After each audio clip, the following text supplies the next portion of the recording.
Good morning, my dear friends. I hope that this video is going to be really helpful to all of you because अभी upcoming Friday को that is on 27th of August MEG 07 का paper है and आप लोगों को जैसे पता ही होगा कि MEG 07 का जो पेपर है वो बहुत ही ज़्यादा वास्ट है because we have lots of poetries and lots of short stories and other things to study and सबसे पहले जो प्रॉब्लम आती है वो आती है आपकी फर्स्ट क्वेश्चन में because very first question is like you have to attempt an RTC based on any 4 of the given poetries. 4 poetries आपको अटेम्प्ट करनी होती है एंड जो आपने देखा है कि यहाँ पर यूजुअली 7 आपके एक्सट्रैक्ट्स होते हैं out of which you have to recognise any 4 and उसे आपने करना होता है.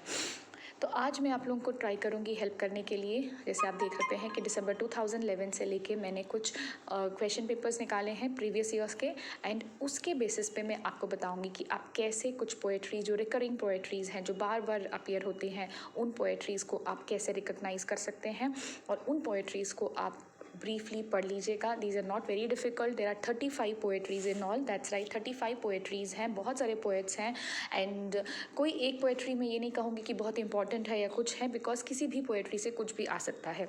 And if you really want to score well, आप अगर 5 क्वेश्चन अटैम्प्ट करना चाहते हैं, बाकी के जो 4 क्वेश्चन हैं वो आप लोगों के उतने डिफ़िकल्ट नहीं है. अगर आपने एक बार सभी स्टोरीज़ के कांतापुरा हो गया, अनटचेबल्स हो गया, मिडनाइट चिल्ड्रन हो गया, ऐसे जो इम्पॉर्टेंट है उसके समरीज़ कर लेंगे तो आप out of the rest of the questions you'll be able to attempt 4, but the first part is tricky. So let us try to solve this कि आप कैसे ऐसे कर सकते हैं. कुछ कीवर्ड्स हैं रिपीटेड होते हैं, कुछ जो आरटीसीज हैं वो हमेशा एक ही पर्टिकुलर स्टैंजा से हमेशा बार बार आते हैं. तो हम देख लेते हैं कि अगर आप इन कीवर्ड्स को रिकॉग्नाइज़ करेंगे तो आपको बहुत आसानी हो जाएगी इसे बाद में रिकॉग्नाइज़ करने के लिए. ये MEG 07 का 2011 का टर्म एंड पेपर है. तो इसमें सबसे पहले तो देख लीजिएगा an every tear she sheds tears from 3 pairs of young eyes remain and bowed in sorrow are the 3 young heads. ये बहुत ही एक रिकरिंग पोएट्री है. ये है आपकी सीता की. ये तोरू दत्त की पोएट्री है सीता.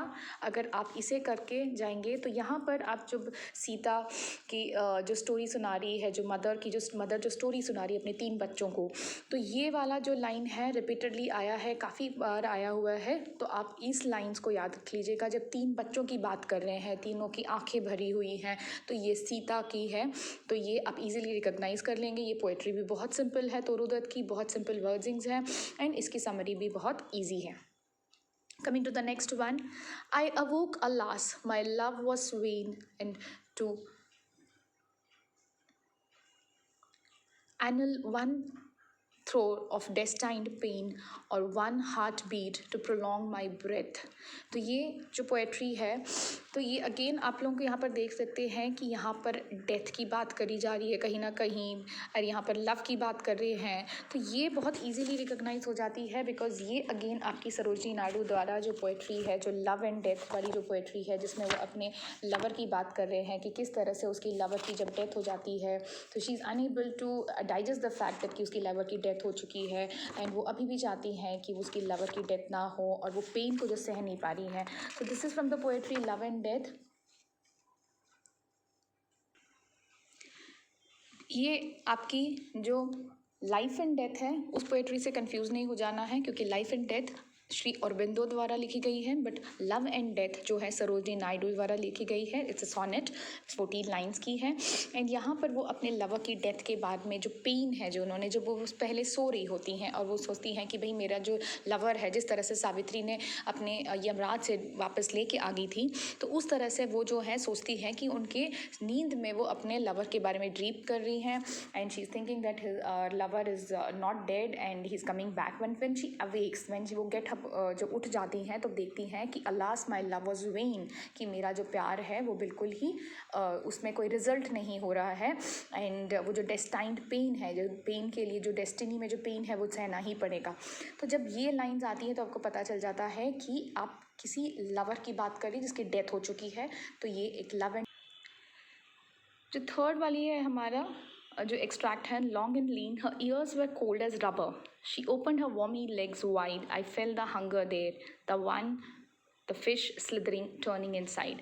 इसमें ऑटोमेटिकली आपको दिख रहा है कि एक बहुत ही इंपॉर्टेंट कीवर्ड है, दैट इज़ वो हंगर। तो इसी से आपका पता चल जाता है कि जब भी ये वर्ड आता है हंगर, यहाँ पर भूख की बात की गई है, दो तरह की भूख की बात की गई होगी। अगर आपने इसकी समरी पढ़ा है तो आपको पता होगा कि इसमें एक तो हंगर है जो सेक्सुअल हंगर है, जो पोएट को जो पोएट पर्सोना जिसको दिखाया गया है कि he is hungry for the flash, and the other hunger, ये जो लड़की जिसके साथ ये किया जा रहा है उसकी जो पॉवर्टी जो कंडीशन है उसके बारे में बात किए जा रहे हैं यहाँ पर कि किस तरह से एक तो वो ये जो काम कर रही है वो किसी और की हंगर, किसी और की सेक्सुअल नीड्स के लिए फुलफिल करने के लिए कर रही है, और वो खुद अपने दैट इज़ जो जिस तरह से हमारे पेट में चूहे कूदते हैं। So here the poet has try to put it in different words, the other hunger is of the fish slithering turning inside. उसके पेट के अंदर जो चूहे कूदते हैं, वैसे फिश की जो है ये उड़ीसा में सेट है, वहाँ के फिशर मैन या फिश कम्युनिटी ज़्यादा होती है, वो फ़िश लोग खाते हैं, सो इसीलिए वहाँ पर ये ड्रॉ किया गया है। तो इससे आप इजीली रिकॉग्नाइज कर लेते हैं कि ये जो पोएट्री है ये आपकी hunger poetry bye Jayant Mohapatra है। Coming to the next one, you cannot believe, darling, you that I lived in such a house and was proud and loved, I who had lost my way and begged now to strangers doors to receive love at last, at least in some small change. Again यहाँ पर keywords को अपने recognise करना है। यहाँ पर I lived in such a house, यहाँ पर किसी घर की बात कर रहे हैं कि, और जहाँ पर वो पोएट बोल रही हैं कि मुझे जहाँ पर बहुत प्यार मिला था, जहाँ मुझे बहुत ज़्यादा अपनापन मिला था, एंड वो चीज़ मैं खो चुकी हूँ, अब मैं उन चीज़ों को ढूंढ रही हूँ। So this is my grandmother's house by Kamala Das. तो यहाँ पर अगेन आप इन वर्डिंग्स को देख के जब आपके समरी पढ़ते हैं, अगर आप सब चीज़ों की सभी पोएट्रीज़ की 35 पोएट्रीज़ है उसमें से अगर आप मिनिमम 30 पोएट्रीज़ की समरीज़, क्योंकि कई पोएट्रीज़ हैं बहुत स्मॉल हैं, बहुत ज़्यादा बिग नहीं हैं, अगर आपको कुछ पोएट्रीज़ बहुत डिफ़िकल्ट लगेंगी, जैसे पार्थसारथी की पोएट्रीज़ हो गई या फिर के दारूवाला की पोएट्रीज़ हैं, कुछ डिफ़िकल्ट हैं, बाकी आपकी जो पोएट्रीज़ हैं उतनी डिफ़िकल्ट नहीं हैं। आप अगर पढ़ के जाएंगे तो आपको समरीज़ अगर पता होगी पोएट्रीज़ की तो आप इन कीवर्ड से जो है इजीली रिकॉग्नाइज कर पाएंगे। तो इसमें जो है कमला दास द्वारा ये पोएट्री है, कमला दास की यहाँ पर आपकी कुछ पोएट्रीज़ जो है सारी ही इजी हैं। आपकी 3 पोएट्रीज़ हैं, introduction, my grandmother's house and sunshine cat, ये तीनों ही बहुत ही डिस्टिंक्ट पोएट्रीज़ हैं, इसमें कोई कन्फ्यूजन की ज़रूरत नहीं। और ग्रैंड मदर्स हाउस बहुत ही सिंपल पोएट्री है जहाँ पर वो अपने ग्रैंड मदर के घर के बारे में बात कर रही हैं। So next poetry is, who was that you asked, the 8-armed goddesses? The priest replies, a skeptic match cuffs. You can count, but she has 18, you protest.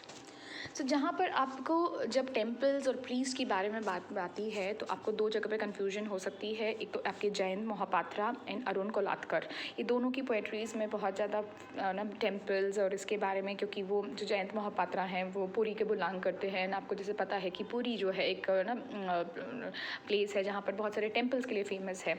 And Arun कोलातकर की जो पोएट्रीज़ हैं, 3 पोएट्रीज़ हैं अरुण कोलातकर के द्वारा MEG 07 में, that is the bus, the low temple and Chaitanya. इसमें आप लोगों को बस एक डिस्टिंक्ट फीचर है कि यहाँ पर जो अरुण कोलातकर हैं वो एक जो पोएट्री जो प्रेजेंट करते हैं उसमें बहुत ही ज़्यादा स्केप्टिकल व्यू प्रेजेंट किया गया है। बहुत ज़्यादा एक जो स्पिरिचुअल जो है या फिर जो हमारी रिलीजियस को लेके जो उनके दिमाग में जिस तरह से वो पोर्ट्रे कर रहे हैं कि ये जो गलत है जो हम देखते हैं उसके बारे में उन्होंने रिलीजियस लोग जिस तरह से लोगों का एक पेशा बना रखा है उसके बारे में वो लिखते हैं। तो यहाँ पर आप जो स्केप्टिक वर्ड है, स्केप्टिक का मतलब जहाँ पर आप डाउट करते हैं किसी चीज़ की, तो वो चीज़ें रिकॉग्नाइज करते हैं कि यहाँ पर अरुण कोलातकर हैं जो अपने रिलीजियस प्रैक्टिसेस और जो रिचुअल्स हैं उसकी तरफ आप ध्यान हटाते हैं, बोलते हैं कि ये सही नहीं है, लोगों का जिस तरह से सुपरस्टिशियस है उसके बारे में बताते हैं। तो यहाँ पर जब एक लो टेम्पल, अरुण कोलातकर को 2 टेम्पल हैं, क्योंकि वो टेम्पल में जब जाते हैं तो वहाँ बहुत ज़्यादा अंधेरा है, तो वो मैचेस की मदद से उस गॉडेसेस को वहाँ पर जो मूर्तियाँ हैं उनको देखने की कोशिश करते हैं। और जब वो देखते हैं कि वहाँ पर उनको 8 आर्म, जो प्रीस्ट है वहाँ का जो पंडित है वो कहते हैं कि 8 आर्म्स हैं जबकि उसकी 18 आर्म्स दिखते हैं। तो ये जो वर्ड्स हैं इससे आप इसको रिकॉग्नाइज कर सकते हैं कि ये the low temple by Arun Kolatkar है। The next one, depressed and weary, we march back to the lines. A leader say, over the evening wireless, we are marching forward. Again, ये जो वर्ड्स हैं, अब अगर थोड़ा सा आप अगर ध्यान से आपने एक एक पोइट्रीज़ को किया होगा तो आपको पता चल जाएगा कि ये द एंटरप्राइज़ है। द एंटरप्राइज़ वाली जो पोइट्री है जहाँ पर वो लोग एक पिलग्रिमेज में जा रहे हैं, बहुत सारे यात्री हैं जो एक तीर्थ यात्रा पे जा रहे हैं। एंड ये निज़म एज़िकल के द्वारा लिखी गई पोइट्री है। निज़म एज़िकल की 3 पोइट्रीज़ है, enterprise, poet lover and bird watcher and the background casually. तो अब इसमें ये जो है बहुत रिपीटेड पोएट्री है बहुत ज़्यादा, तो यहाँ पर वेरियस लाइंस आ जाती हैं, कई बार कई स्टार्टिंग के लिखते हैं, यहाँ पर लास्ट के दिखा रहे हैं, कुछ लाइंस हैं ये। तो ये जो यात्री है बहुत ज़्यादा थक गए हैं, बहुत ज़्यादा परेशान हो गए हैं, क्योंकि इनिशियली जब जो अपनी ये जो पिलग्रिमेज शुरू करते हैं they are really happy and excited about it, but later on they are all very tired and ना कुछ मेंबर्स उनके अलग भी हो जाते हैं and everything. So by the end of the journey they are so tired and so weary is like they are tired and they want to still they are going ahead, फिर भी वो अपनी यात्रा को कंप्लीट करने चाहते हैं। तो एक लीडर है जो उनका बोलता है कि वे वेरी नियर टू द सी, जहाँ पर हम पहुँचना चाहते हैं बहुत नियर है। तो ये अगेन इजीली आपका रिकॉग्नाइज हो जाता है जब भी आप ये पूरी की पूरी जो पोइट्री है एक जर्नी के ऊपर बेस्ड है, जर्नी में क्या क्या होता है, किस तरह से वो बहुत एक्साइटेडली और एंथुजियास्टिकली वो स्टार्ट करते हैं and but towards the end how they all disintegrate and when they finally reach the destination also, वहाँ पर भी उनको वहाँ जाके पहुँच के जो खुशी मिलनी चाहिए वो नहीं मिलती है। सो वो आपकी रिप्रेजेंट करती है इस पोएट्री में। So it if you know the summary you will be able to recognise it. And finally, we have, he spent the youth willing in warring the English gods. This is something he said for exile. Again इसमें the word exile है। अब ये जो 3 poetries हैं bye ए पार्थसारथी जो है are Parthasarathi, ये तीनों पोएट्रीज़ थोड़ी सी कंफ्यूजिंग है क्योंकि ये पूरा का पूरा एक ही पोएट्री एक ही कलेक्शन से डिफरेंट आपकी पोएट्रीज़ है। फ्रॉम एक्साइल हो गया या